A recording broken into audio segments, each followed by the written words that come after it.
Well, good Friday morning, everyone. And it's been quite a week, hasn't it? And I hope this week has built your faith. Talking about the proofs of the resurrection of Jesus that we celebrated last Sunday, Easter Sunday, to be exact. There is so much evidence that Jesus did rise from the dead. We worshiped him last week. I hope you're going to worship him this week. We've talked about all the more reason to know that he is alive and well. It's an amazing thing. Almost seems unbelievable, except that it's true. And that's what the evidence points to. So we're back in Clubhouse 5 this weekend, 9 and 11. Love to see you. Come out and worship and have breakfast with us. If you have a different church, be sure you attend it because there's power in worshiping together. You remember all the reasons that we've talked about already? First, the eyewitness reports, just like in a trial. And there were hundreds of eyewitness reports. And then this Tuesday, we talked about how the big skeptic were, including the biggest, Saul initially, and then his name was changed to Paul, who wrote much of the New Testament. And he was a persecutor, a killer of Christians. And yet he turned. Why? Because he saw the risen Jesus. Seeing the risen Jesus changes every single person that happened to. Then we talked about how even the enemies attested to the risen Jesus. And that would be including the chief priests, the Sanhedrin, and the Roman soldiers. None of them could produce the body. And they made up excuses. They made reasons, and none of them hold water. They just don't. And we talked about that. And then, in fact, we finished by talking yesterday about that there's no way Jesus himself could have faked his death. Absolutely no way. He was dead. And then he was alive. This last one that we're going to talk about today is much more subtle. And for me, the subtleness of it makes it almost more believable. Very believable, actually. I'll tell you why in just a moment, but let me read you the account of when it was discovered that Jesus, in fact, was alive. It was Sunday morning, and it's talked about in Matthew 28. And the reason that, the proof, this final subtle proof, is in these verses. See if you can pick it out. Verse 1. After the Sabbath, at dawn on the first day of the week, Mary Magdalene and the other Mary went to look at the tomb. And there was a violent earthquake, for the angel of the Lord came down from heaven, and going to the tomb, rolled back the stone and sat on it. His appearance was like lightning, and his clothes were white as snow. The guards were so afraid of him that they shook and became like dead men. The angel said to the women, do not be afraid, for I know that you are looking for Jesus. And they were, weren't they? That you are looking for Jesus, who was crucified. He is not here. He is risen, just as he said. Come and see the place where he lay. And then go quickly and tell his disciples, he has risen from the dead and is going ahead of you into Galilee. There you will see him. And now I have told you.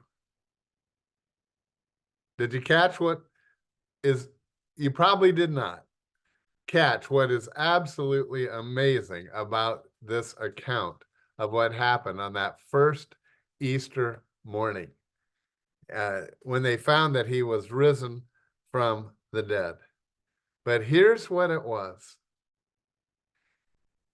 It's amazing, if this were not true, that anyone who was trying to create a hoax, that in fact a lie that Jesus was not there, that it was completely against culture of that day that they would put down that women are the ones who discovered the empty tomb. Isn't that something? Why? Why do I say that? Because in both ancient Jewish and Roman cultures, both, women were severely disesteemed.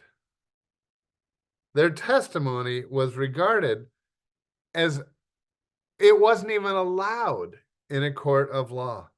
It was unsubstantial and it was very dismissible. And so it's so interesting that in all the major resurrection narratives, women are over and over repeatedly credited with both the first and the primary eyewitness accounts. That was just unheard of at the time. Women did not have authority in any way. And so, if you were setting out to make up a story that Jesus, who once was dead, was now alive, and I mean, what is a more amazing story than that? If you were trying to do that and make it up, you would absolutely have given the credit of seeing all these things to men. To men. Because then it would be much more believable. Much more believable to the culture. In fact, listen to these, the way women were thought of. In the old rabbinical sayings, it was said,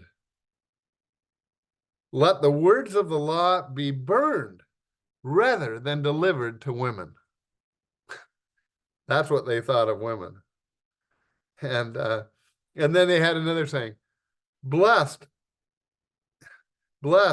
is the one whose children are male, but woe to him whose children are female. Can you imagine? Can you imagine? They weren't even allowed to serve as witnesses in a Jewish court of law. I think it's very significant that it's Christianity that raised the view of women, both in those cultures and around the world. Although in non-Christian areas, even now, and you see it on the news or you read, women have very little say, except in Christian countries or where Christianity has influenced the laws. Wow. Wow. Why did virtually all the recordings give women the credit for discovering the empty tomb and seeing him later on? Why? One reason only, because that's what happened. It was the truth. It was the truth. So obviously, the writers whose writings became the Bible had to tell the truth. I think they would have preferred to say that men discovered, but no, that's not what happened. The Bible is true. And it's true that not only women discovered it, but it's true that the tomb was empty. Wow. We worship a risen Jesus, a risen Lord. I hope this has been a good week for you. Now let's go out and worship him this Sunday. I can't wait to see you. It's going to be an exciting worship. See you then. God bless. Walk closely with your risen Lord.